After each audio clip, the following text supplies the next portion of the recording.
తెలంగాణ ఎన్నికల్లో కాంగ్రెస్ అత్యధిక స్థానాల గెలుపు దేనికి సంకేతంగా భావిస్తారు? సో, మళ్ళా 2029లో మాకు ఇవే రిపీట్ అవుతాయి.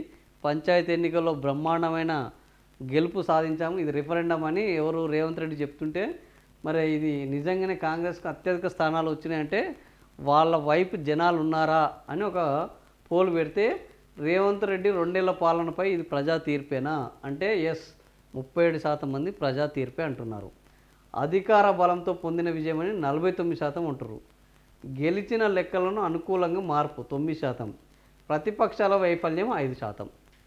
సో ఓవరాల్గా వీళ్ళు అత్యధిక స్థానాల గెలుపు దేనికి సంకేతం అంటే ఈయన ఏంది వీళ్ళు సాధించిన విజయాలకు, చేసిన మేలుకు, అద్భుతమైన ప్రజా పాలనకు ఇది రెఫరెండం కాదు నాయన.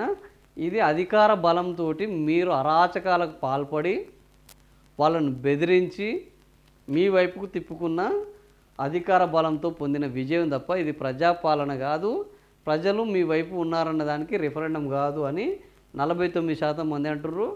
రేవంత్ రెడ్డి ప్రజాపాలనకు నిదర్శనము అని 37% అంటుర్రు. ఇది రేవంత్ రెడ్డి ప్రభుత్వం మీద తెలంగాణలో ప్రస్తుతం నెటిజన్లలో ఉన్న అభిప్రాయం.